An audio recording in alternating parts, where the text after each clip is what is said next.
Baik, Assalamualaikum warahmatullahi wabarakatuh. Selamat pagi semuanya. Semoga selalu dalam keadaan sehat ya. Kita akan melanjutkan, kita masuk ke perkuliahan topik khusus telekomunikasi. Namun di sini juga bersamaan dengan program invitasi ilmuwan diaspora yang pada saat ini adalah mendatangkan narasumber, yakni seperti minggu kemarin, yakni Bapak Dr. Andri Mahendra dari CEO dari Nislab, ya. Pagi hari ini kita akan mendengarkan paparan beliau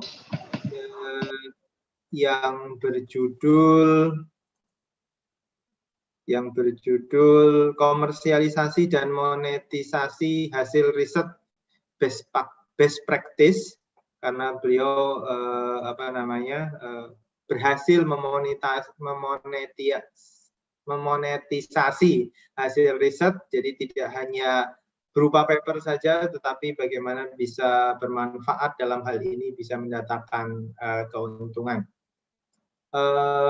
Baik, tanpa berlama-lama, dengan hormat kepada Bapak Dr. Andri Mahendra, kami persilahkan.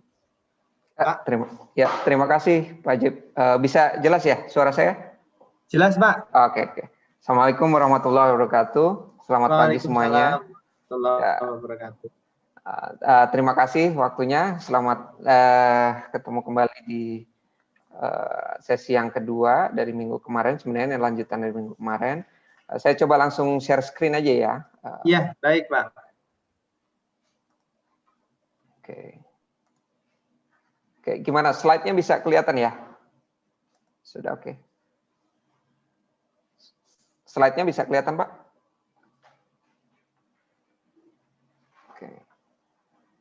Oke, saya mulai dengan, jadi hari ini kita bicara tentang komersialisasi dan monetisasi dari hasil-hasil riset. Mungkin sudah terpikir kalau gimana sih hasil riset di akademia maupun sebenarnya di industri juga sebenarnya sama.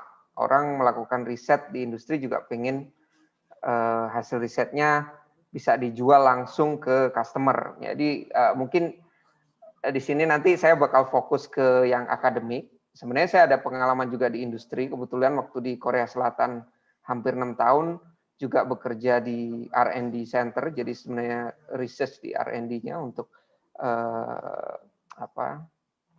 inovasi di dalam suatu company. Tapi untuk hari ini saya bakal banyak fokus di hasil riset dari universitas. Akan saya coba berikan sekilas tentang bagaimana caranya, kemudian kalau bagaimana di universitas itu environment-nya seperti apa, kemudian siapa yang harus menentukan apakah nanti orang-orang yang ada di universitas atau researcher-nya atau scientist-nya pengen spin out untuk jadi company seperti apa. Kemudian ada beberapa misconception yang terjadi mungkin di dunia akademik maupun di dunia community yang berbeda pendapat atau berbeda pandangan, dan juga pengertian terhadap membuat startup di akademik maupun di industri. Kemudian kita bicara tentang bagaimana atau kapan kita harus spin out, kemudian masalah splitting up equity, gimana caranya kita sebaiknya memikirkan share yang ada di company, dan juga biasanya kalau kita di universitas kita bakal bernegosiasi dengan tech transfer office atau biasanya intellectual property office yang ada di universitas atau institusi kita bekerja atau kita belajar. Kemudian setelah itu apa yang akan kita lakukan setelah spin out ini. Nah, yang terakhir mungkin saya juga akan bercerita sedikit tentang bagaimana Nislab yang sebelumnya juga dari riset, tapi mungkin lebih detailnya nanti ngebangunnya di next session di minggu Oke, sekarang kita masuk ke definisi research dulu. Jadi research itu apa sih gitu? Kebanyakan kita masih kadang-kadang definisi ini penting untuk tahu. Jadi research itu kalau di Oxford Dictionary bilang ini kayak careful study. Jadi mempelajari suatu subjek yang kita ingin mendapatkan fakta baru atau informasi baru dari subjek yang kita research itu. Nah, di sini kalau kita bicara dengan komersialisasi, itu kan kaitannya mungkin dengan minggu lalu. Jadi research itu mungkin kita menemukan ide baru, discover setelah kita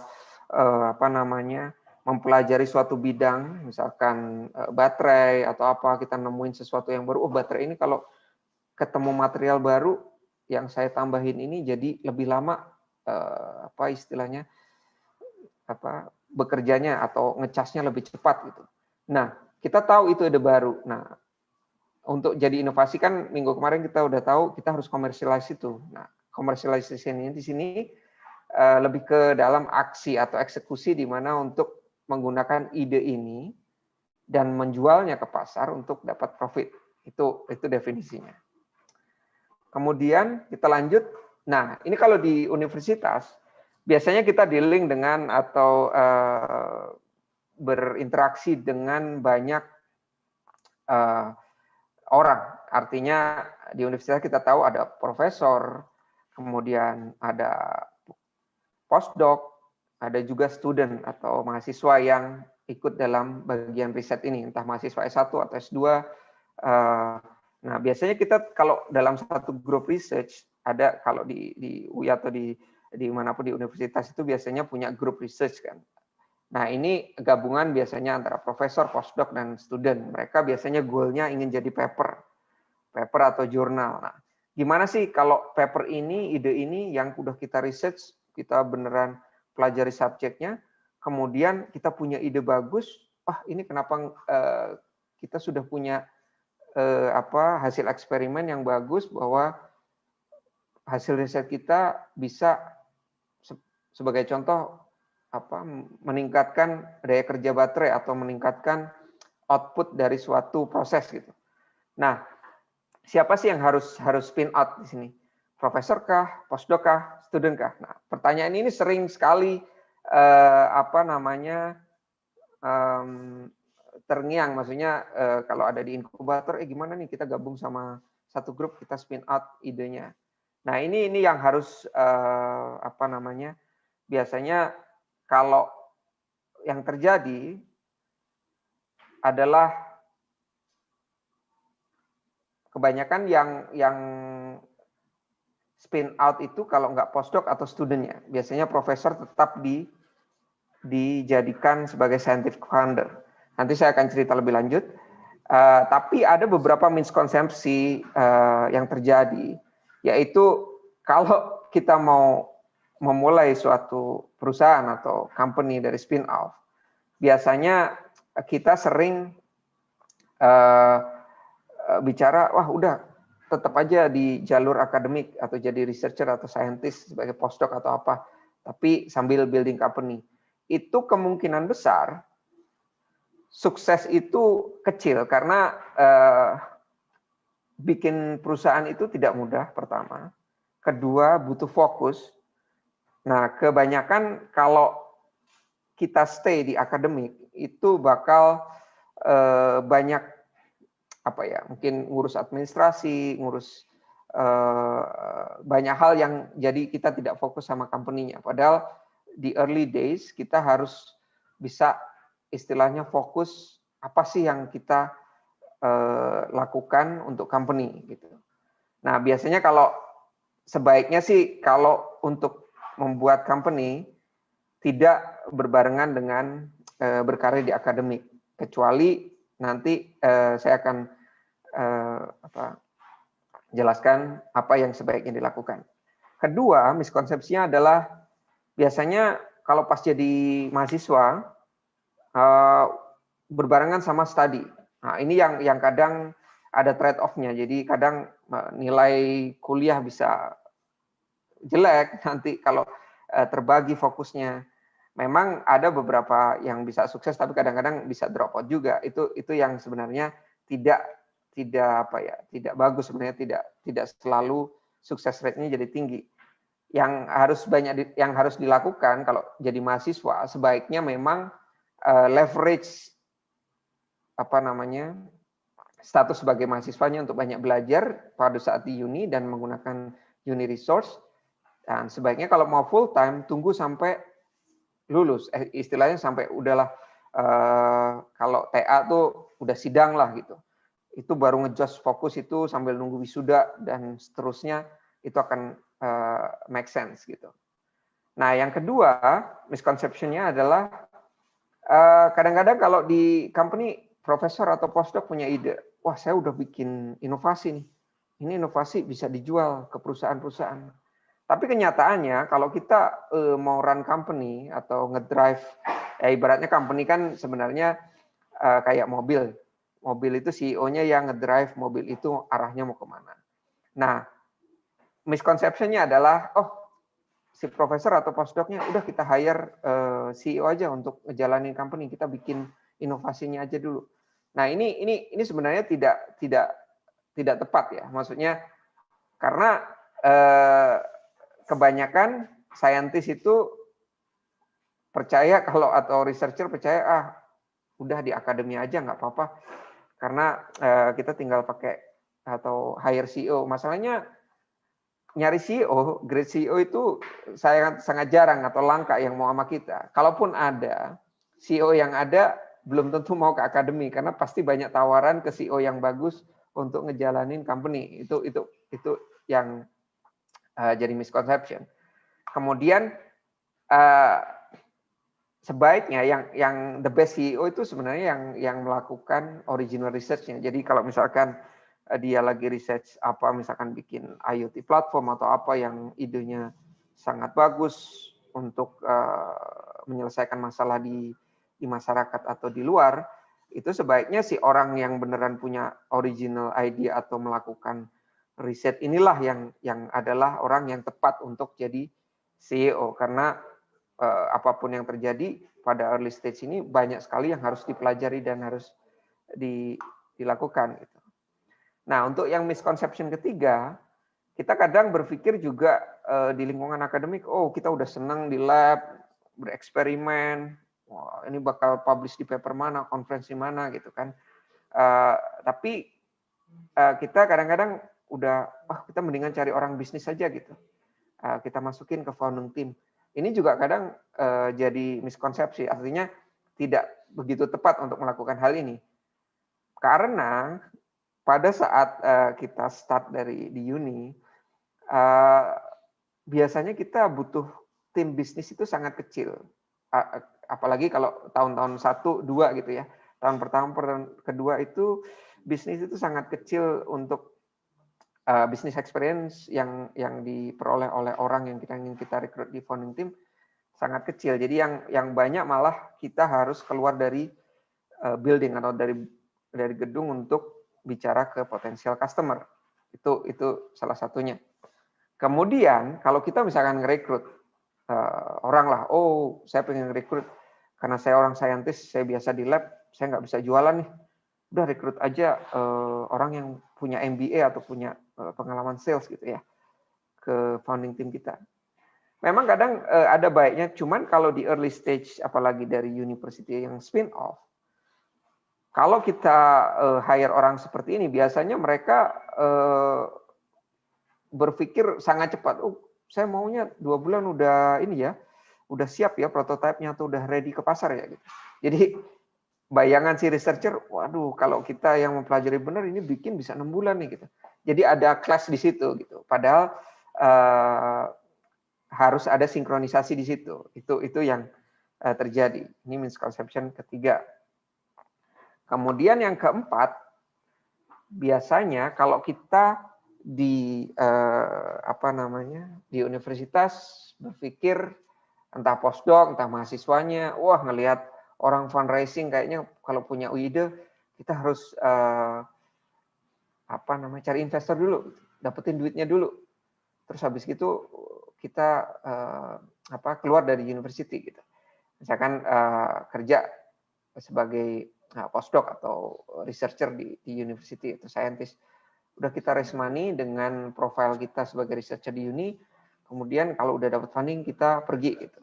Nah, biasanya problemnya adalah kalau hal ini dilakukan, kalau kita langsung pergi ke venture capital atau investor yang besar, profesional investor yang saya bicarakan di sini adalah profesional investor atau venture capital, itu kadang-kadang is too early karena orang kalau venture capital itu cara kerjanya adalah mereka biasanya tinggal suntik dana untuk expand growth, faster growth. Artinya kita harus punya traction yang bagus, jualannya udah banyak, usernya udah banyak, baru raise money dari VC. Baru VC pun tertarik ke kita. Kalau kita masih too early, belum ada customer, belum ada prototype pun masih belum jalan, masih bagi, itu akan sulit gitu. Nah, biasanya investor juga menunggu si foundernya ini, si yang punya ide ini untuk percaya banget bahwa ini jadi besar atau idenya itu benar-benar dia percayain bahwa ini bisa terjadi atau visible dilakukan. Nah, apa yang sebenarnya yang lebih baik gitu? Ini berdasarkan survei juga nanti bisa saya share referensinya. Apa sih yang bagus sebenarnya skemanya? Best practice-nya gimana nih? Kalau kita ngomongin best practice.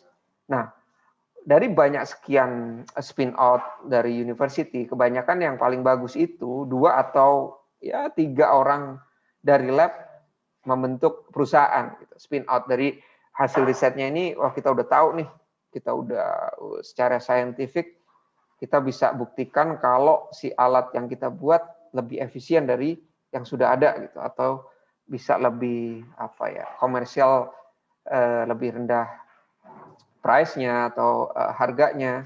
Nah, ini sebaiknya 2 atau 3 orang ini yang bersatu untuk membuat sebuah perusahaan spin out. Kemudian saat biasanya kalau sudah mempunyai tim atau membangun tim dalam uni atau di environment di akademik, 1 atau seseorang yang dari 3 orang misalkan, itu biasanya harus bisa ngedrive atau salah satu harus jadi CEO atau full time. Karena kalau tidak full time atau tidak fokus, nanti ini akan lebih sulit jalannya si company ini. Jadi harus ada orang yang dedicated untuk melakukan itu. Kemudian biasanya beberapa orang bisa, atau misalkan profesornya bisa stay di akademik, tetap di akademik, kemudian menjadi scientific founder atau academic founder, kemudian misalkan mahasiswanya, mahasiswa S2 atau postdoc-nya memilih untuk saya spin out company, saya full time gitu kan. Yang lain masih keep di universitas, jadi nanti dibagi share-nya gitu kan. Itu yang biasanya terjadi kalau di universitas. Ini sering sekali saya temuin juga di universitas dulu waktu di Sydney ataupun di luar negeri. Di Indonesia juga sepertinya banyak sekarang diadopsi seperti ini. Kemudian kapan sih sebenarnya waktunya untuk memutuskan kita spin out dari university? Ini sering sekali ada di pertanyaan di benak kita. Saya sendiri mengalami itu ketika saya research, saya jadi researcher, kemudian saya mikir gimana ya cara jualan ke real world-nya, ke orang gitu ya, bukan jadi paper doang gitu. Gimana sih atau kapan nih enaknya gitu. Nah, sebaiknya pada saat ada wahana atau tempat untuk kita berkreasi atau mencurahkan ide. Kalau di sini yang mungkin minggu kemarin sudah didiskus, kalau di UU ada inkubator atau di universitas-universitas sudah banyak sekali akselerator atau inkubator yang mewadahi hal semacam ini sebenarnya. Jadi banyak sekali profesor gabung dengan mahasiswa, dengan postdoc-nya, mereka bikin bisnis plan atau pitch deck, kemudian mereka apply university atau inkubator di area akademiknya itu sendiri, Nah, mereka bisa memulainya dari situ sebenarnya. Tapi pada suatu saat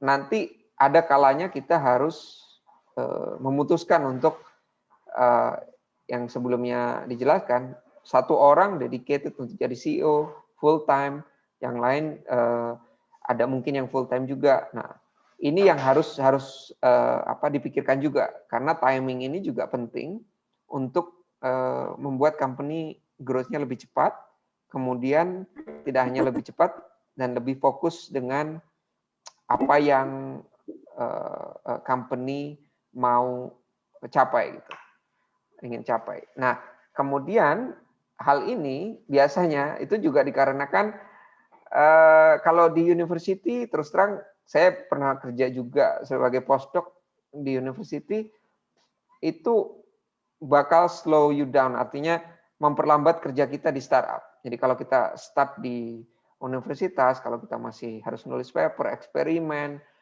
terus pergi ke lab Sabtu Minggu kadang-kadang, itu kerjaan kita di startup yang ide-ide kita itu nggak akan keeksekusi. Padahal seperti minggu lalu, kalau kita punya ide tanpa eksekusi, is nothing gitu, nggak akan ada progres gitu. Itu yang harus kita pikirkan gitu. Nah, yang terakhir adalah yang keempat, maaf, universitas tidak di setup untuk mengkomersialisasi teknologi. Jadi kita tahu kalau universitas kan banyaknya untuk mendidik atau memberikan pengetahuan-pengetahuan dasar bagaimana kita disiapkan untuk bekerja di real dunia kerja gitu. Nah, universitas itu tidak disetup untuk mengkomersialisasi teknologi. Jadi kita juga harus tahu gitu hal itu. Nah, yang terakhir, yang kelima adalah di akademia itu untuk jadi researcher atau profesor kadang membuat situasi itu nyaman gitu. Wah, udah tahu nih tiap bulan gaji udah segini nih, bisa makan gitu. Tapi visi misi kita ke company untuk membuat besar itu jadi kadang-kadang tidak akan terpacu. Beda kalau orang di situasi uncomfortable atau nggak nyaman. Karena nyaman itu kadang membuat orang tidak kreatif dan tidak maju. Bagi saya, kalau kita kadang uangnya pas-pasan dan punya resiko atau nggak nyaman, itu biasanya kita lebih struggle dan kreatif di situ. Karena kita dipacu untuk berpikir. Nah, ini yang kadang bisa menghambat kapan sih harus spin out. Jadi masih ragu terus gitu kalau udah nyaman tempatnya, posisinya. Nah, di university juga baik postdoc, profesor itu kadang atau mahasiswa itu sendiri berpikir, wah saya udah nerd nih jadi geeks, pengennya satu lagi eksperimen deh, pasti ini jadinya lebih bagus lagi nih gitu. Dan itu terus cycle-nya terus gitu, tanpa memikirkan eksekusi atau komersialisasi dari hasil atau idenya gitu. Itu yang kadang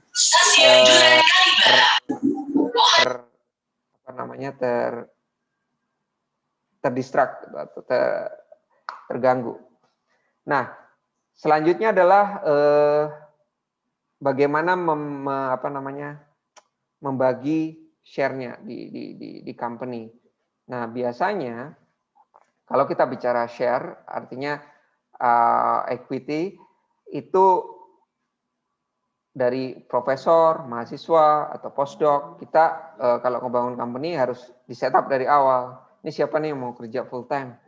Dapatnya nanti berapa persentase? Biasanya itu di setupnya pertama. Tapi along the way kita harus nentuin nih. Nah, biasanya founder yang working full time, yang artinya punya ide dan mau all out untuk kerja di company, itu yang seharusnya dapat yang paling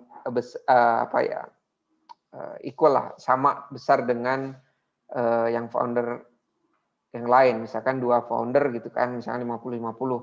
Tapi kenyataannya biasanya jarang 50-50 itu kadang bisa menyebabkan masalah aja juga gitu. Kadang tiba-tiba ada satu orang di tengah jalan keluar, nanti itu berkaitan dengan vesting. Mungkin di sesi selanjutnya nanti kita bisa bicarakan itu bagaimana minggu depan mungkin saya akan lebih jelaskan tentang itu.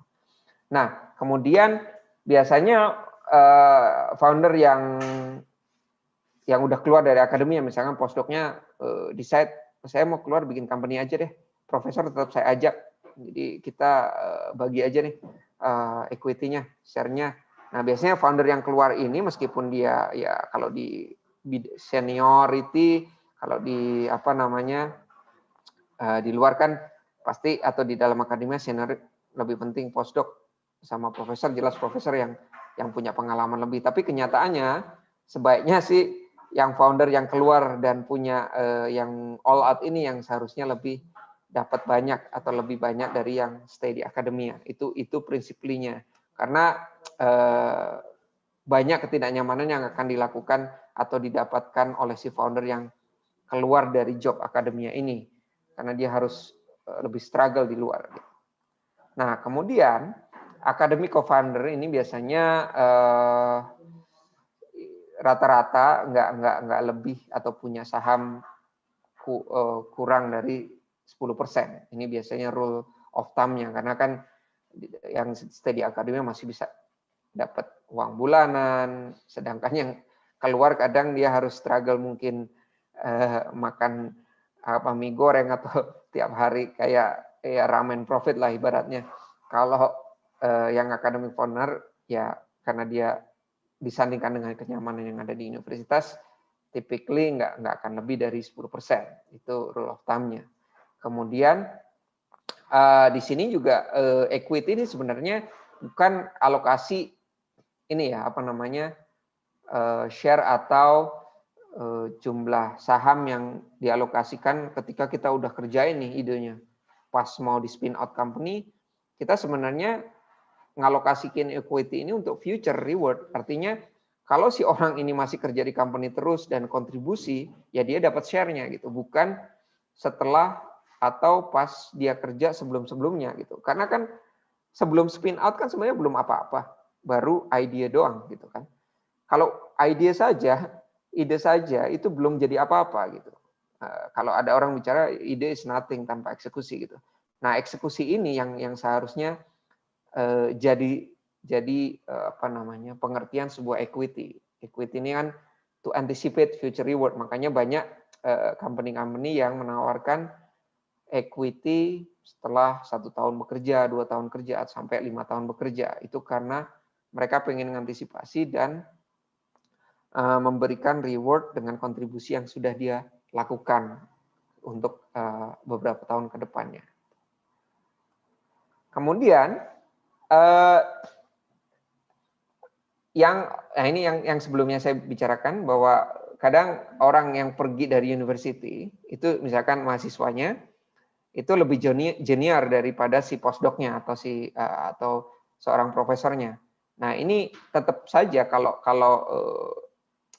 di dunia startup itu sebaiknya yang lebih junior, meskipun lebih junior dia harus dapat lebih equity karena dia yang bakal ngedrive lebih banyak ke company-nya daripada yang stay di akademia.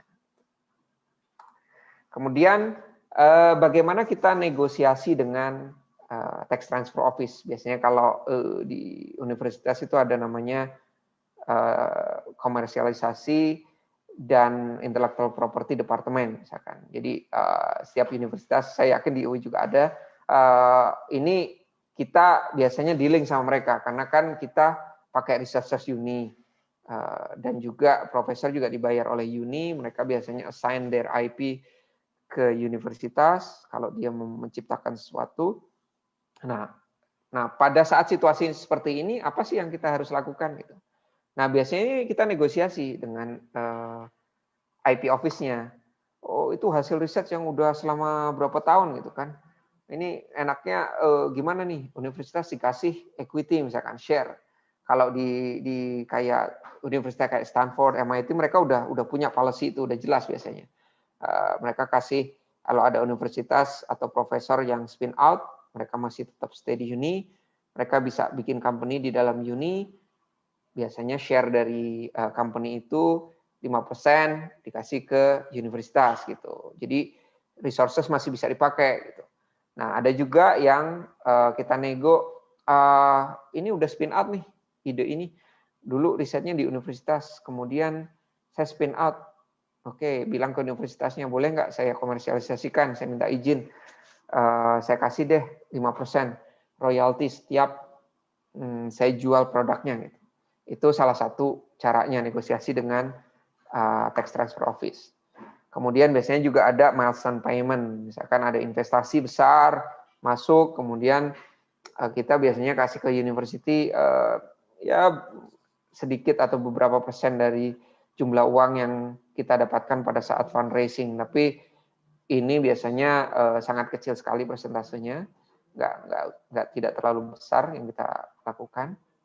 Kemudian ada juga caranya dengan licensing atau exclusivity. Jadi ketika kita spin out, kadang university juga mau punya license atau eksklusivitas dari teknologi yang dia punya. Misalkan dibeli teknologinya oleh perusahaan besar lain gitu. Dia harus bayar royalti atau harus bayar fee ke company. Nah, ini si university juga berhak mungkin kadang-kadang negosiasi untuk dapatkan profitnya gitu atau license fee-nya gitu. Nah, kemudian setelah spin out, apa sih yang harus kita lakukan biasanya? Udah jadi nih satu tim kita bangun di universitas, kita share, kita pitch idenya di inkubator, kita udah matangkan bisnis idenya, kemudian kita udah mulai dapat setidaknya traction atau customer, 1 customer, 2 customer, kemudian apa yang seharusnya kita lakukan. Nah, sebaiknya kita tetap continue dengan kolaborasi dengan lab-nya. Artinya gini, kalau kita menciptakan ide baru, inovasi baru yang benar-benar revolusioner atau baru di masyarakat, kolaborasi dengan lab itu penting karena kita tahu kalau startup itu biasanya 2 hal yang jadi constraint, yaitu cash sama time. Artinya duitnya nggak banyak. Jadi kalau kolaborasi dengan lab itu biasanya kita bisa kolaborasi alatnya, kita bisa pinjam alat dari labnya atau tempat untuk bereksperimen. Sedangkan yang di luar company-nya itu untuk lebih ke marketing, mungkin menggodok lebih ke area gimana cara menjual produk ini gitu. Nah, kemudian perlu diketahui bahwa untuk founder dari akademi yang biasanya kalau di profesor atau postdoc ini seringkali kita merasa, waduh kalau di akademia kan saya bisa dapat royalti nih atau dapat insentif dari publish paper, biasanya berapa juta satu publish gitu kan, atau dapat insentif dari suatu publikasi gitu. Ketinggalan. Nah, untuk big adjustment ini biasanya terasa atau dialami oleh si founder ini. Karena kan kalau di startup kita nggak akan bisa mengharapkan banyak insentif pada awal-awal karena ya itu tadi cash-nya masih sedikit. Jadi kita harus beneran frugal atau harus beneran betul-betul memanage atau mengatur keuangan sebaik mungkin di startup. Kemudian kalau di startup itu pace-nya atau speed-nya itu tidak lambat ya. Jadi itu sangat cepat karena mau nggak mau biasanya kalau udah teknologi diadopsi, teknologi udah publik, kadang kompetitor bermunculan gitu. Jadi kita harus secepatnya roll out atau eksekusi. Karena kita juga bekerja dengan waktu. Artinya kalau kita timingnya tidak tepat untuk time ke market, itu juga akan sangat berbahaya. Jadi artinya kita bisa collapse duluan dengan orang yang lebih punya modal, orang yang punya lebih knowledge gitu kan. Kalau kita nggak belajar terus di startup ini, pada prosesnya akan mempengaruhi kinerja startup sendiri. Nah, di sini juga perlu diketahui bahwa sekarang meskipun kita spin out dari university, kadang kita mikir, waduh gimana ya cari dananya? Saya kurang dana buat nge-hire misalkan tambahan engineer atau buat tim makan sehari-hari kalau misalkan yang full time. Terus terang sekarang sebenarnya lebih banyak funding available, artinya funding tuh banyak sekali di luar sebenarnya daripada sebelum-sebelumnya. Artinya mungkin 10 tahun ke belakang dengan dunia internet sekarang kita bisa hubungin VC dimanapun berada, lewat email, lewat grup komunitas, community angel dan lain-lain, itu sangat banyak sekali peluangnya. Jadi artinya kalau kita punya ide, kita mikir udah punya jurnal, udah publish, ini idenya harusnya bisa dijual atau dieksekusi di orang lain, atau kita nggak punya dana, itu kita bisa join kayak networking session di alumni. Kadang-kadang saya ketemu di alumni dulu pengen invest, atau kalau di early stage biasanya paling gampang itu ya 3F ya, family, friend, and school round. Artinya kita bisa ke mungkin saudara kita yang kaya, atau kita pitch ke teman-teman kita yang sudah berhasil, atau pakai network mereka. Nah ini sangat-sangat berguna gitu. Nah, saya akan bicara tentang Nix Lab. Jadi bagaimana pengalaman kita sebenarnya dari kita bangun Nix Lab sejak pertama kita spin out. Nix Lab awalnya itu waktu saya kuliah dari University of Sydney pada saat PhD tahun pertama, sebenarnya saya sudah tertarik sekali bagaimana sih komersialisasi hasil riset saya gitu. Suatu saat saya ingin punya perusahaan yang beneran berguna dari memberikan value dari hasil riset atau produk saya yang sudah saya buat gitu. University of Sydney ini cukup famous atau terkenal, salah satu 10 most beautiful university di dunia. Jadi kalau sempat ke sini, mampir ke sini, jadi tidak jauh dari Sydney Opera House. Kemudian di sini tempat saya bekerja, awalnya adalah di namanya Gedung Nanoscience, di mana di sini ini gabungan funding dari university, Microsoft, dan ada beberapa perusahaan besar yang invest di university untuk membangun gedung ini untuk riset mereka di bidang nanofotonik dan quantum technology. Jadi pada saat itu, pada saat PhD tahun kedua, saya bergabung di gedung ini. Saya bekerja di gedung lantai paling bawah.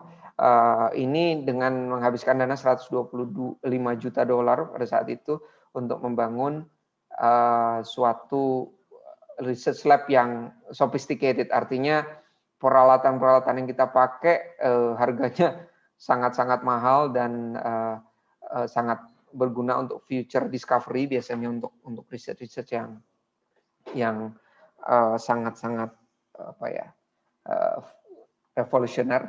Nah, di sini banyak sekali orang atau tim yang spin out juga sebenarnya. Ada yang juga ke quantum technology, ada yang ke nanofotonik. Nah, Nix Lab ini salah satunya adalah berawal dari pada saat saya kerja di sini, di gedung ini. Nah, pada saat itu saya melakukan riset, kebetulan ada di bidang photonics. Jadi photonics ini sebenarnya bidang yang cukup baru di bidang 10 tahun terakhir. Jadi banyak fiber optik, ini common kerja kita di laboratorium di Sydney.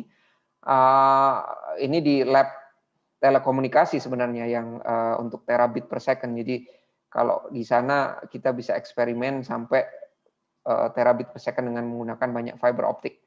Nah, pada saat eksperimen initial problem yang harus dipecahkan pada saat itu, sebenarnya kita punya photonic chip untuk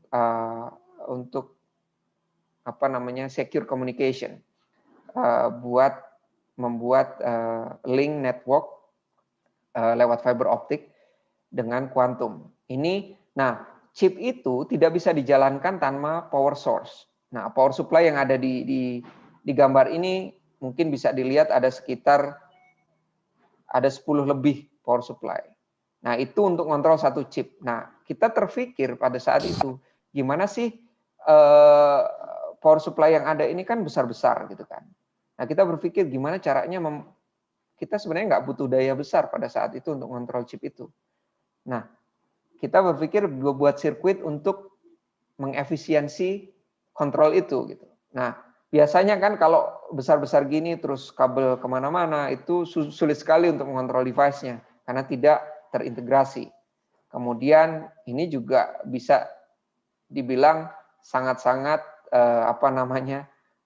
mahal gitu. Kalau kita menjajarkan power supply yang besar-besar itu kadang harganya juga tidak murah gitu. Nah, ide pertama yang muncul kita bikin sirkuit untuk ngontrol chip itu atau memperkecil power supply tapi dengan cost yang sangat rendah. Gimana sih bikinnya? Nah, ini initial idea. Dulu ini sirkuit sebenarnya yang warna hijau itu sirkuit yang pada saat tahun pertama saya ingat 30 November 2014 itu masih early stage. Jadi pada saat itu kita coba bereksperimen gimana caranya, dan ini masih rakitan di dapur pada saat itu, dapur kami di Sydney pada saat tinggal satu, anak saya pertama saya yang masih berumur sekitar 4 tahun. Ini initial ID-nya kita bikin sirkuit itu. Jadi kita nggak punya resource banyak. Saya bawa kadang ke rumah untuk di assembly kalau nggak bisa di universitas. Kemudian di sini mulai berpikir gimana sih ide ini berhasil. Nah, ide ini kemudian kita kembangkan sampai akhirnya kita bisa publish jurnal. Nah, pada saat November dan sampai Desember itu kita akhirnya publish jurnal dengan menggunakan sirkuit ini.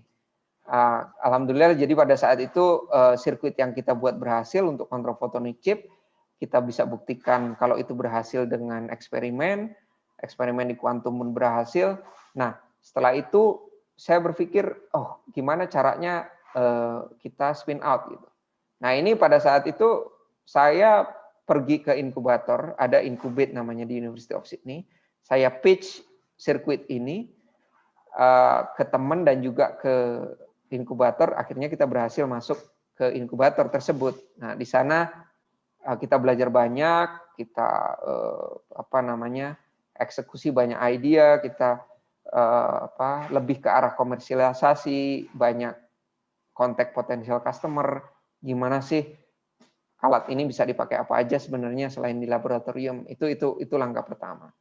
Nah, saat ini produk kita sudah sangat berkembang, jadi artinya yang dari tadi prototipe sekecil itu tadi hanya bisa ibaratnya kalau kita familiar dengan power supply yang bisa di-replace atau direpresentasikan hanya 8 channel, tapi kita sekarang sudah menjual atau membuat terus berinovasi selama hampir 4 tahun terakhir dengan customer, artinya dengan feedback yang customer minta, kita sudah punya 120 channel.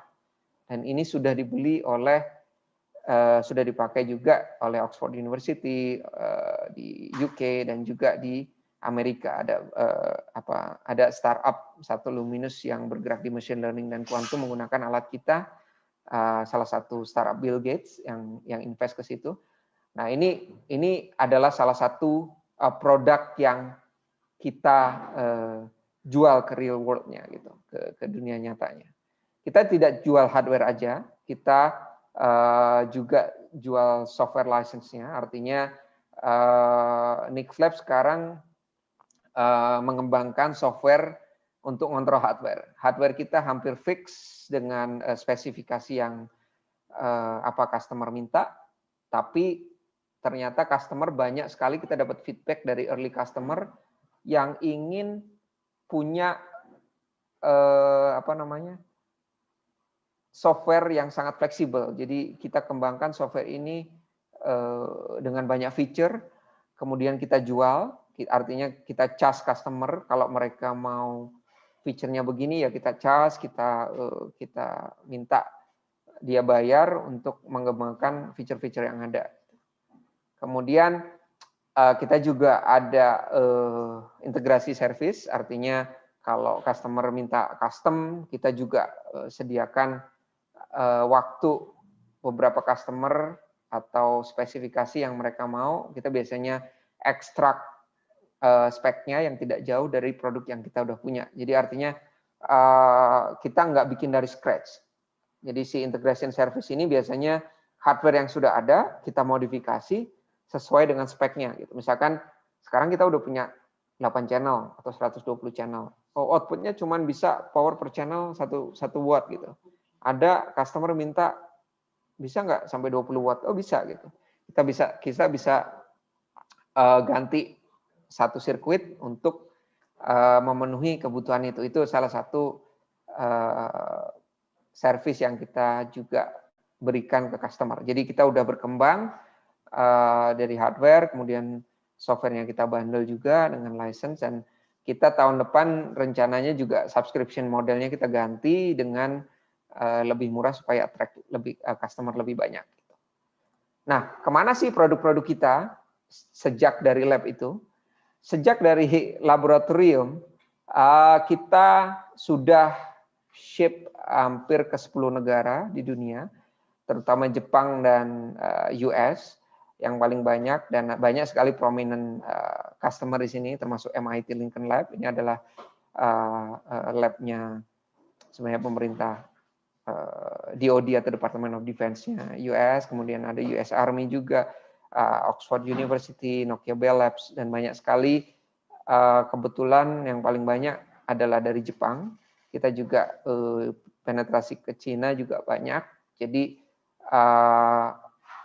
aplikasi yang digunakan oleh customer kebanyakan masih di telco, artinya buat ngontrol fotonik buat 5G deployment, atau juga buat next generation data center. Nah, kemudian yang lain banyak juga, kalau yang dari Swiss kebanyakan dari kuantum aplikasi kuantum dan machine learning untuk mempercepat proses training biasanya, deep learning dan lain-lain, itu banyak sekali dari US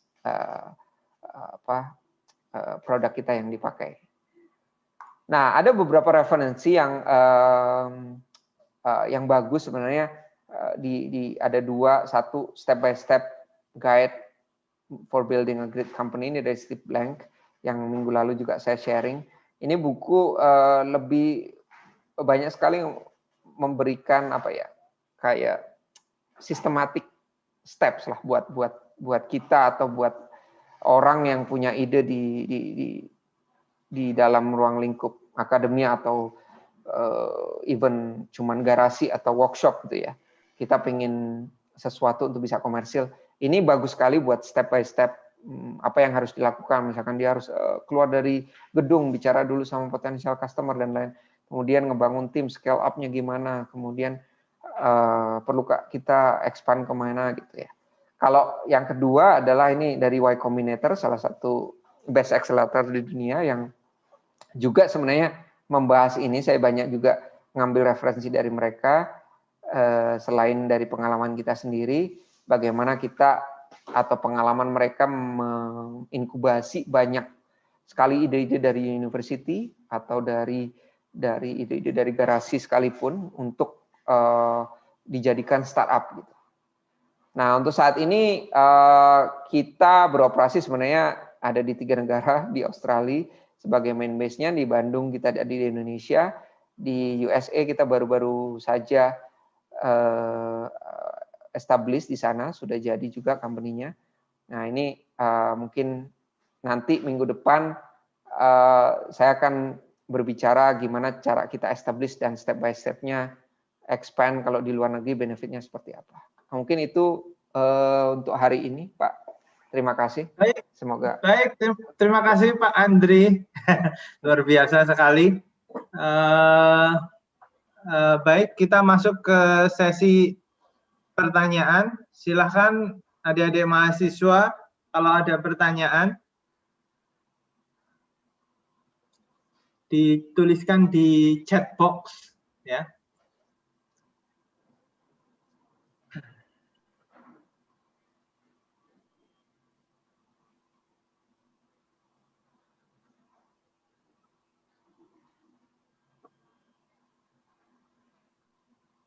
Iya, silakan, jangan malu-malu.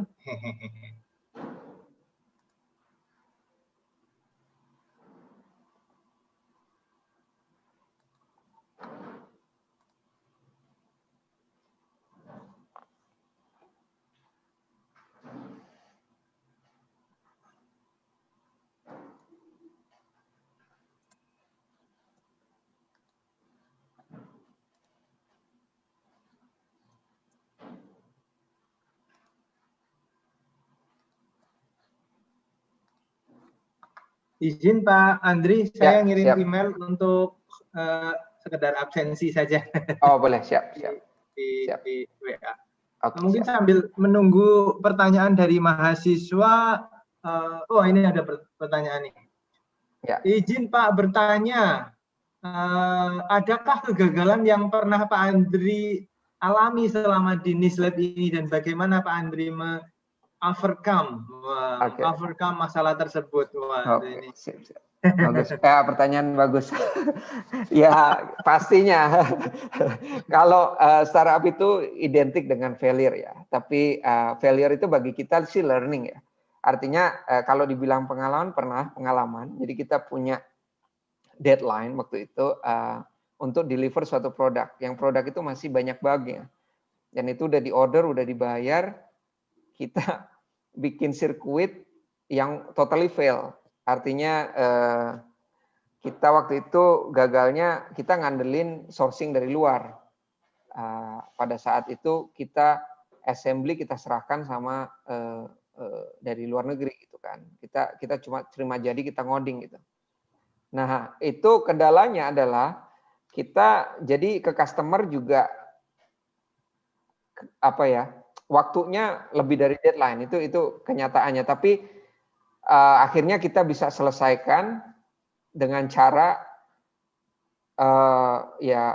begadang berapa hari, tidak artinya kita memperbaiki sirkuitnya, kita analisa benar-benar, kita minta maaf ke customer-nya bahwa bakal terjadi delay untuk delivery.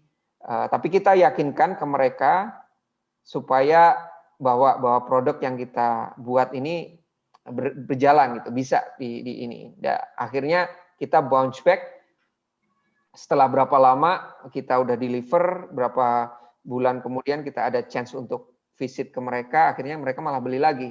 Itu mungkin bounce back kita yang sangat benar-benar kita rasakan sih itu. Dan kedua juga ada failure di funding ya. Kita juga hampir collapse, artinya pada saat early days kita bingung duit dari mana gitu kan, kita belum banyak investor, uang nipis tapi customer ada yang minta gitu kan, kita hampir saja tidak bisa membayar karyawan gitu kan, harus ngedelay berapa, itu juga pernah berapa tahun yang lalu. Tapi saat ini kita udah bisa manage, artinya kita udah bisa antisipasi dengan proses pembelajaran yang sudah ada. Itu yang mungkin saya bisa share. Apakah menjawab mungkin? Ya. Baik, Ivan, kalau ada pertanyaan lagi silakan di chat lagi ya.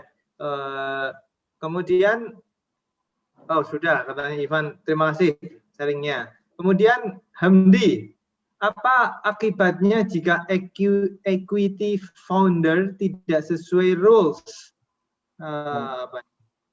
yang tadi Bapak bilang? Lalu bagaimana sih sudut pandang visi terhadap rule tersebut? Apakah visi hanya mau invest jika ada satu founder yang yang stake-nya dominan ini bahasanya saya kurang paham ini, mungkin siap. Pak Andri paham.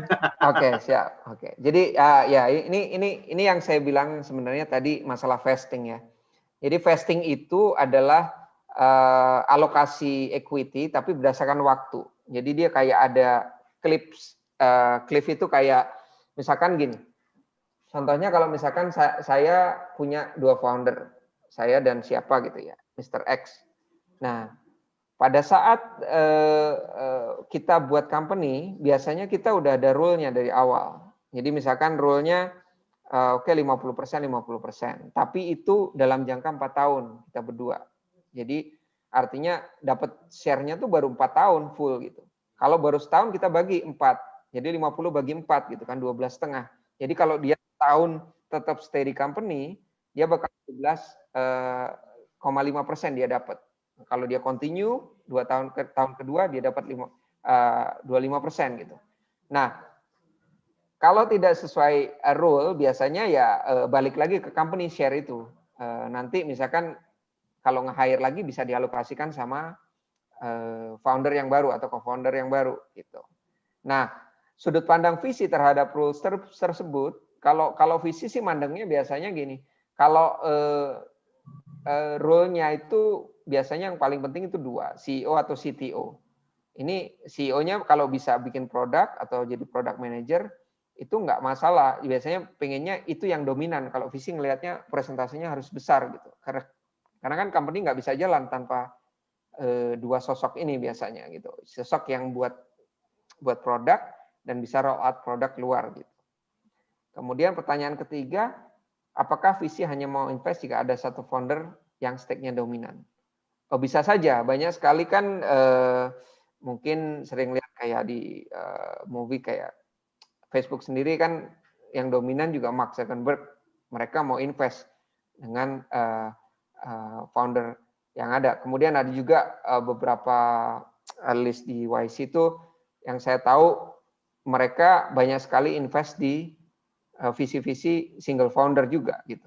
Jadi mau yang dominan mana ya nggak masalah, asal yang dominan itu adalah orang yang beneran punya apa namanya capability atau dia yang menggerakkan si company-nya paling banyak gitu. Itu yang saya bisa jawab. Apakah bisa menjawab? Terima kasih. Oke, silakan Mr. Hamdi, mungkin bisa ngechat kalau ada pertanyaan yang ingin disampaikan lagi. Berlanjut ke pertanyaan berikutnya, izin bertanya Pak, tadi Bapak mengatakan soal subscription aplikasi kepada customer. Bila subscription ini berbayar, bagaimana tim Bapak bisa meyakinkan customer bahwa subscription berbayar ini memang worth it? Oke. Ya, oke. Ini great idea. Maksudnya pertanyaannya oke banget. Ini soalnya ini berkaitan dengan early stage ya. Artinya kalau kita tadi nggak bisa jualan ke customer, ngeyakinin mereka dengan nelpon atau dengan bikin mock up atau dengan website gitu ya. Kita harus bisa menjelaskan mereka kalau misalkan produk yang kita buat itu beneran apa namanya solving problem mereka. Artinya mereka punya pain nih, punya problem yang sangat-sangat apa namanya sangat dibutuhkan untuk diselesaikan gitu. Nah biasanya kalau orang yang udah punya beneran problem, subscription ini nggak akan jadi masalah buat mereka. Even kita banyak customer dari Jepang bahkan dari luar itu semuanya bayar langsung gitu. Padahal kita belum buatkan alatnya. Gitu. Mereka harus nunggu. Saya bilang 8 minggu, 12 minggu. Karena itu sangat pain buat mereka. Artinya saya butuh 120 channel nih. Mereka nggak bisa beli di mana-mana lagi selain dari kita. Gitu. Kita juga bisa buktikan teknologi kita bisa jalan gitu. Nah, hal-hal ini yang biasanya kita lakukan dengan ngasih demo di website, bahwa produk ini jalan, bahwa produk ini bisa berguna dengan untuk menyelesaikan masalah mereka gitu. Nah, kalau yang biasanya dari Jepang, biasanya kita kasih demo nih, misalkan dia udah chat kita atau dia ngubungin kita, si customer. Saya pengen softwarenya bisa otomasi kayak gini nih. Oke, kita ekstrak tuh speknya. Kita kerjakan, nggak usah dia order dulu. Kita bikin mock-up-nya atau kita demokan alat kita. Kita kasih videonya untuk meyakinkan bahwa produk ini layak. Artinya secara budget yang mereka harus keluarkan dengan problem yang mereka harus solve, mereka mengerti, oh ini penting banget, saya harus bayar ini. Mau nggak mau saya nggak bisa dapat tempat lain. Makanya kalau kemarin kita bicara tentang inovasi kan ada uniqueness di situ. Uniqueness ini artinya kita orang itu nggak banyak pilihan gitu. Itu yang harus kita cari. Nah ini biasanya tim kita untuk meyakinkan ini ada 3 cara tadi. Meyakinkan lewat website, kita bikin konten bagus. Kedua adalah menjelaskan problem apa sih yang kita solve buat si customer ini. Ketiga adalah lebih ke arah demo mungkin. Kita demokan problem apa sih yang ada, kita solve-nya dengan cara apa. Itu yang kita lakukan. Ya, mungkin itu bisa menjawab. Baik.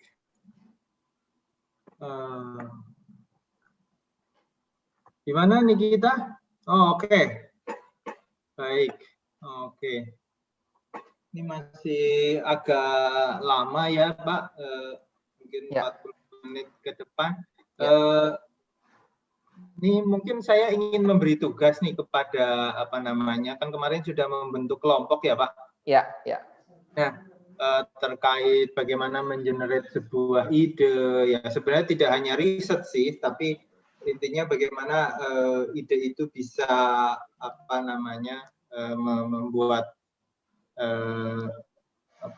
menjadi sebuah inovasi gitu yang bisa dimonetisasi. Saya ini mendapatkan apa namanya model kanvas ya Pak.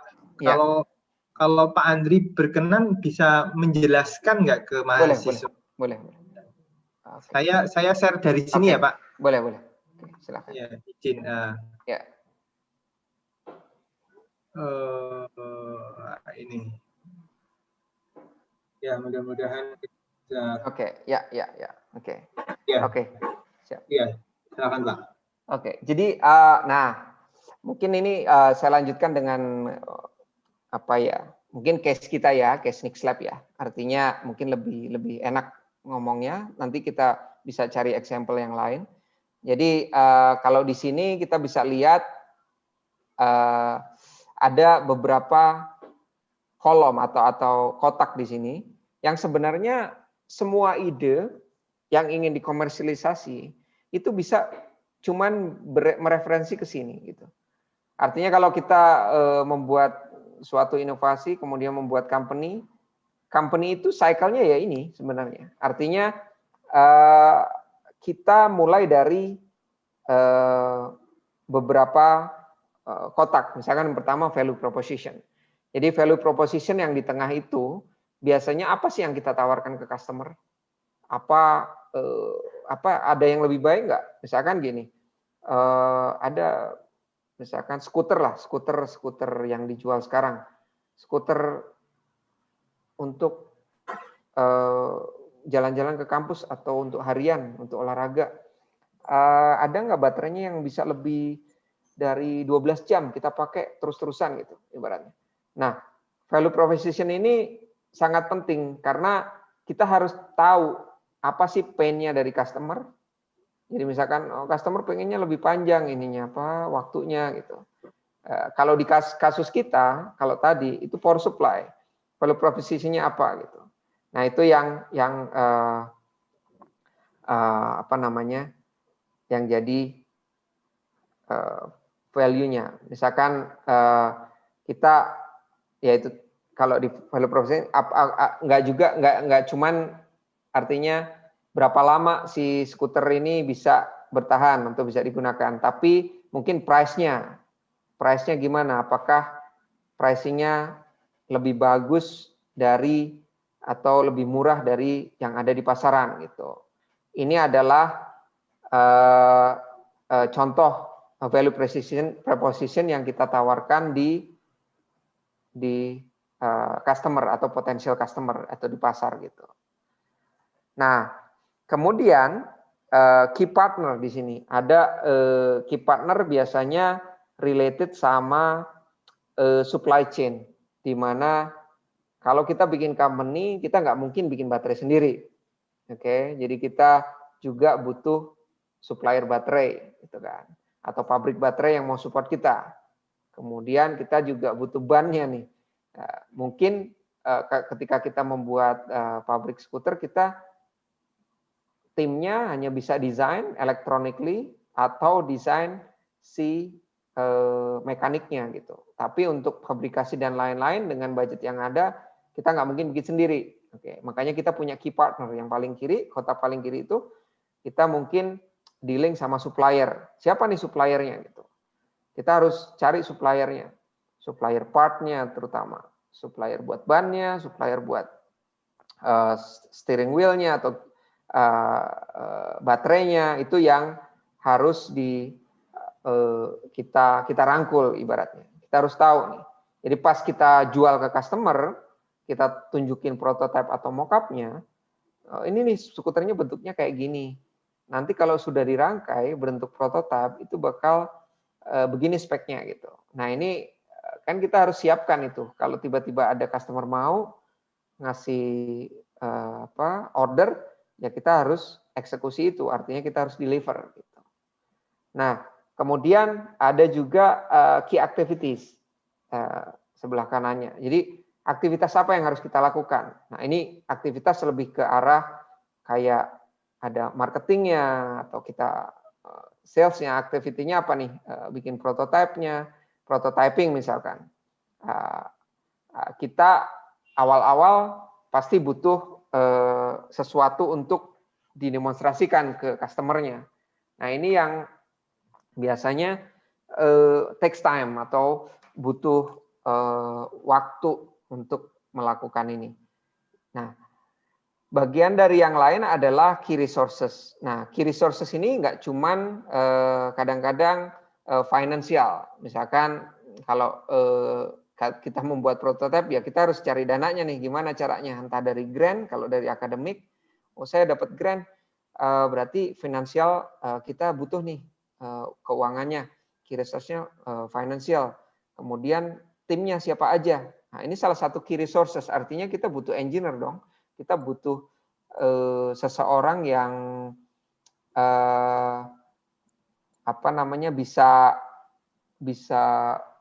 menjalankan atau mengeksekusi ide yang kita lakukan gitu untuk mendapatkan atau deliver ke customer. Gitu.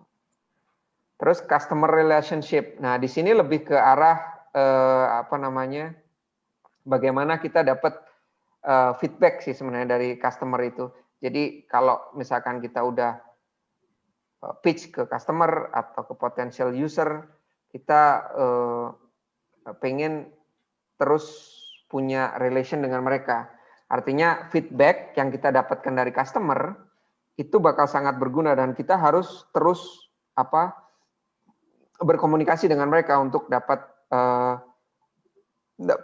feedback sehingga kita bisa misalkan si customer ternyata nggak suka desainnya gitu kan, kita dapat feedback desainnya seharusnya gini gitu.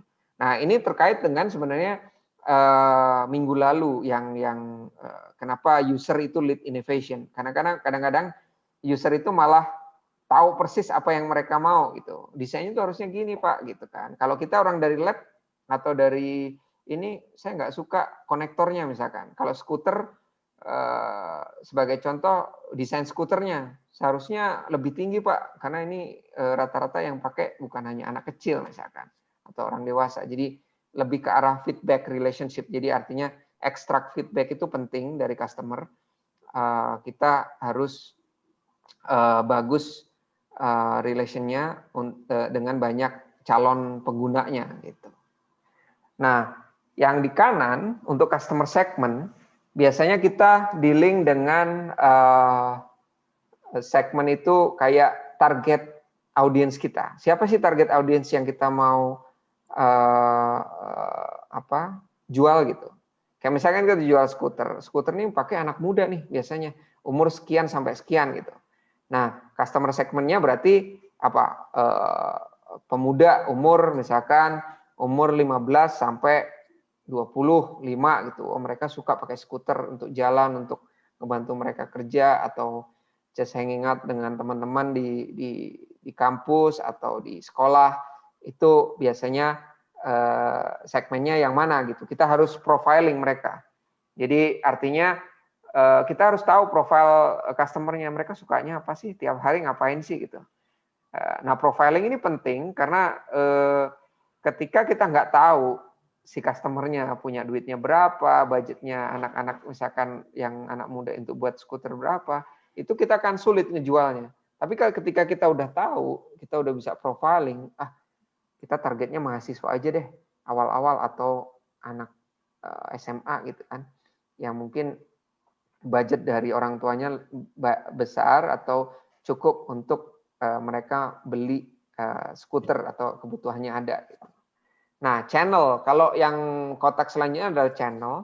Channel ini lebih ke arah ke channel distribution. Misalkan kita mau jual si skuter ini di mana nih? Toko sepeda kah? Atau online kah? Misalkan lewat e-commerce kah? Gitu. Channelnya apa nih? Website sendiri kah? Jadi bisa ada beberapa macam nih. Bisa physical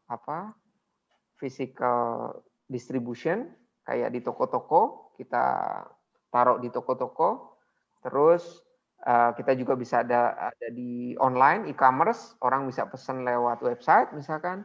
Itu adalah channel-channel yang harus kita listen gitu. Kita mau nyoba jualan di mana aja gitu.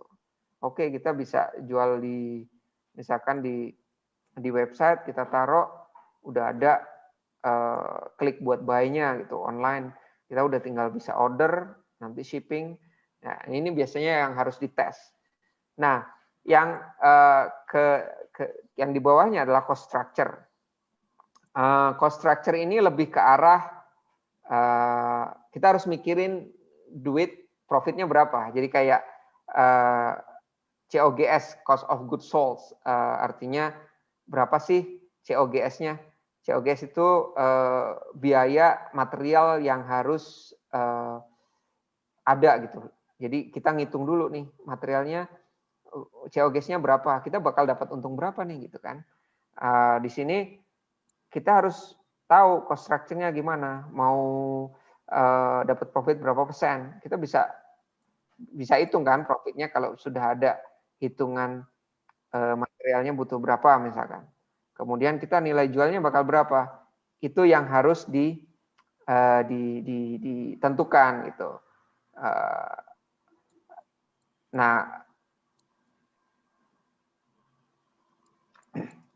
Nah, setelah kita menentukan cost dan profit, biasanya ada revenue stream.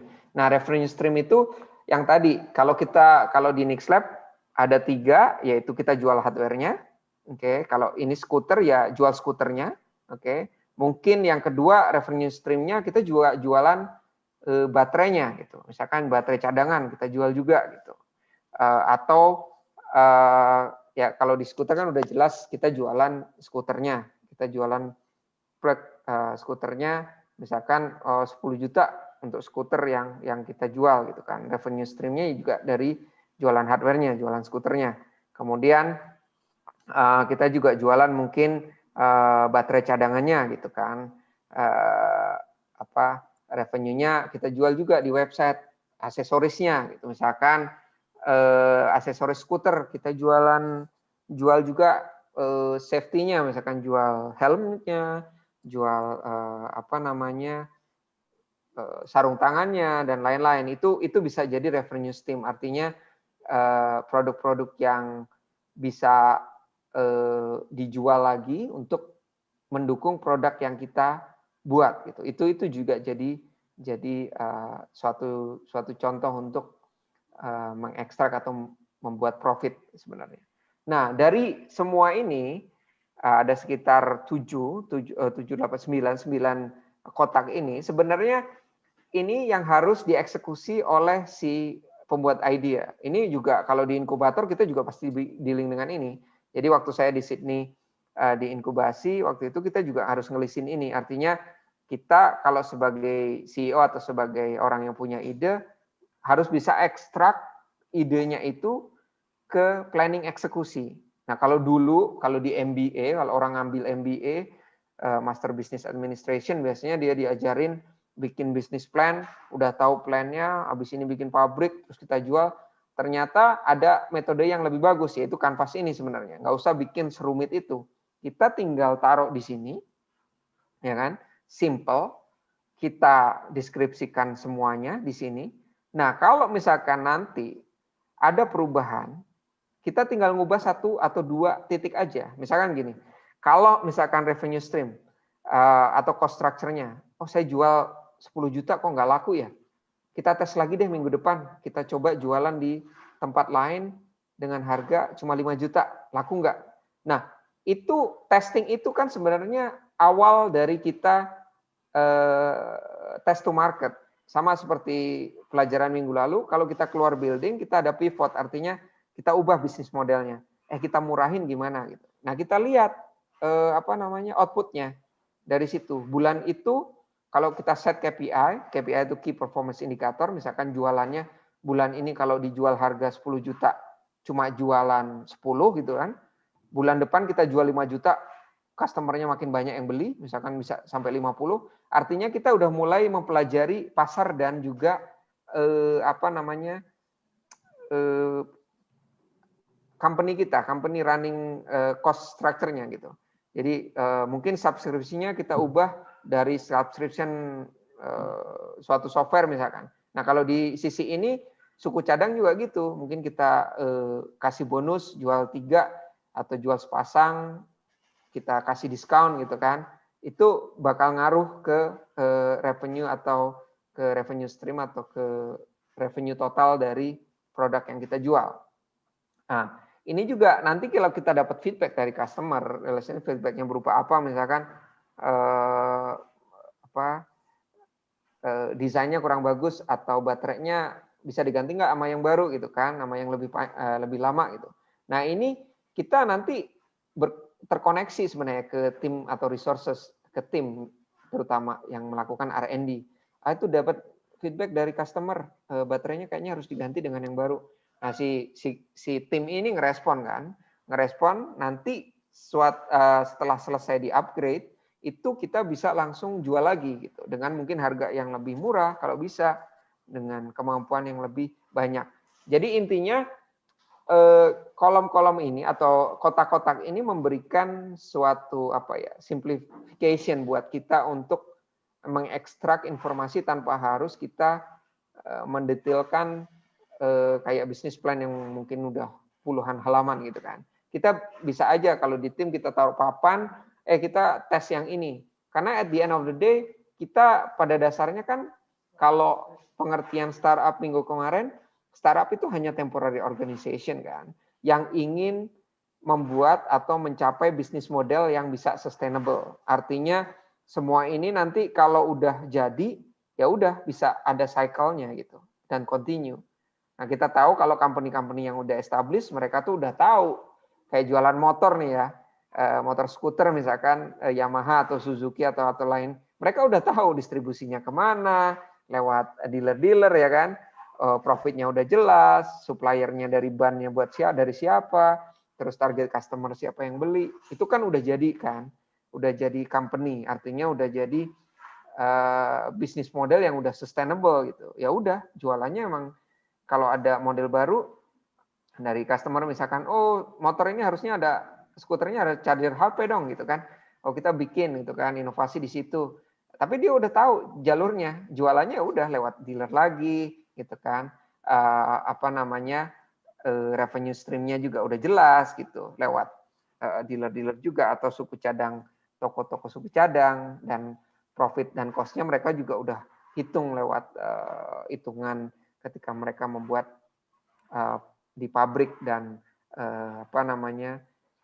termasuk di cost structure ini cost pegawai ya, dan tim biasanya untuk berapa lama mereka bisa survive. Itu yang bisa saya sharing. Mungkin ada pertanyaan sejauh ini? Baik, Baik, terima kasih Pak Andri. Silakan adik-adik mahasiswa, ada pertanyaan? Jangan malu-malu. Waduh.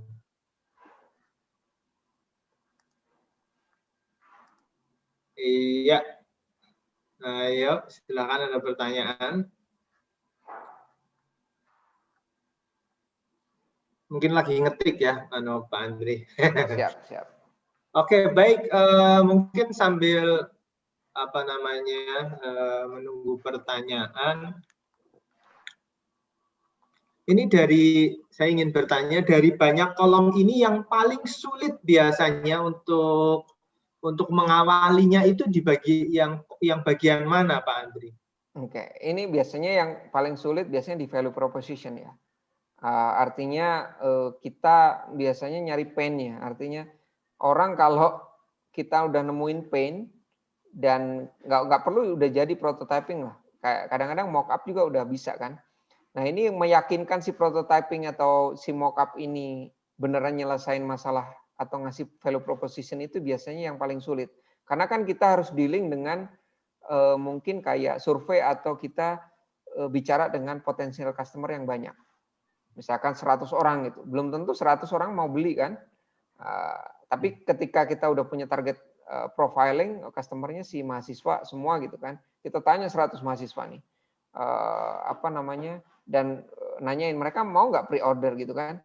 Dan ngeyakinin pre-order awal ini yang sulit nanti. Awal-awal itu biasanya. Kalau kita kayak kita sendiri di Nixlab juga meyakinkan orang untuk bisa trigger ke website atau saya kontak mereka untuk mereka bisa yakin itu sulit sekali awal-awal gitu kan. Ketika kita belum tahu cost-nya beneran segini sih. Kalau saya hargain segini masih beli nggak nih orang gitu kan? Kita masih itu biasanya yang poin paling susah. Oke, baik. Oke. Misalkan kita ini kaitannya dengan customer segment ya. Biasanya customer segment itu saya biasanya menyebutnya customer engagement. Jadi bagaimana memperoleh customer gitu ya. Nah, kira-kira apa saja sih yang misalkan kita mau melakukan survei kepada calon customer, apa saja sih poin-poin yang harus kita tanyakan gitu kepada potensial customer itu? Nah, biasanya kalau awal-awal ya early stage itu kita nggak jualan sebenarnya. Kalau kita tahu dia potensial customer, tapi kita jangan jual ke mereka biasanya. Kita lebih ke belajar ke mereka. Artinya mereka punya masalah apa sih gitu kan. Kalau kita jualan biasanya mereka udah mundur duluan kan. Kalau enggak mereka udah ini. Karena yang perlu kita lakukan juga pasti ada beberapa contoh di stepblank.com itu cara interview ke potensial customer, cara berkatanya gimana, tapi lebih ke arah learning sebenarnya, bukan jualan ya. Jadi kalau kita datang ke orang atau ke mahasiswa, bukan jualan, kamu kira-kira kalau ada skuter kayak gini, saya jual ini, saya kayak orang sales lah, itu akan beda. Kalau kita sebagai founder mau ekstrak problem, kamu emang butuh ya ke skuter untuk kuliah gitu? Artinya kita nanya dulu, kalau butuh kira-kira nanti kalau dia jawab terus dia ngomongin problem dia, ini capek nih ke kampus nih jauh tempat saya kosannya misalkan atau semacam itulah gitu kan, mereka punya pain point di situ enggak. Nah setelah itu kita mungkin tanya, emang kalau ada sisi convenient alternatifnya apa sih selain pakai mungkin Gojek atau punya kendaraan sendiri atau apa yang kita kan harus ekstrak itu, apakah benar si skuter itu bisa membantu atau mengurangi masalah dia gitu. Ya intinya belajar sih Pak. Ya. Ekstrak problemnya ya. Baik, ini kayaknya ditunggu-tunggu tidak ada pertanyaan, mungkin mudah-mudahan sudah paham ya. Nah, ini kaitannya dengan tugas minggu depan ya, saudara-saudara mahasiswa. Silahkan Anda bersama kelompok Anda ya, ini membuat dia membuat apa ini namanya ya, bisnis plan atau bisnis model kanvas ya. Jadi harapan saya sih, walaupun Anda lulusan elektro tapi ada rasa-rasa MBA-nya lah gitu ya. Nah, jadi tugasnya tolong mulai mengkristalisasi ide-idenya. Jadi saya tidak mengharapkan Anda untuk membuat sebuah perusahaan di akhir, tapi setidaknya Anda bisa belajar bagaimana menelurkan dan mengkristalisasi ide-ide tersebut sehingga bisa masuk akal. Syukur-syukur kalau Anda mau meneruskan menjadi sebuah perusahaan atau startup, that's very good, begitu kan. Oke, baik. Mudah-mudahan tugasnya paham. Jadi mengisi apa-apa yang ada di dalam sel-sel ini ya, mulai dari value proposition, kemudian ada customer relationship, sampai dengan cost structure dan revenue stream. Tadi yang sudah disampaikan oleh Pak Andri Mahendra. Baik, nanti kalau ada yang kurang paham terkait dengan tugas, very much welcome untuk didiskusikan di grup WA. Oke, baik. Akhirnya kita sampai ke penghujung acara. Kembali lagi saya ingin mengucapkan terima kasih banyak kepada Bapak Dr. Andri Mahendra atas waktunya. Saya percaya dan saya tahu bahwa Bapak sangat sibuk, namun berkenan untuk meluangkan waktu untuk adik-adik kita. Mudah-mudahan bisa sukses seperti Pak Andri di kemudian hari. Baik, terima kasih Pak Andri. Mohon maaf apabila banyak kekurangannya. Mudah-mudahan tidak bosan karena saya masih menunggu sharing-sharing dari Pak Andri minggu depan dan waktu-waktu selanjutnya. Iya. Terima kasih banyak Pak Andri. Ya, terima kasih banyak. Saya tutup. Assalamualaikum warahmatullahi wabarakatuh. Waalaikumsalam. Terima kasih semua. Terima kasih. Terima kasih, Pak. Ya. And stop sharing.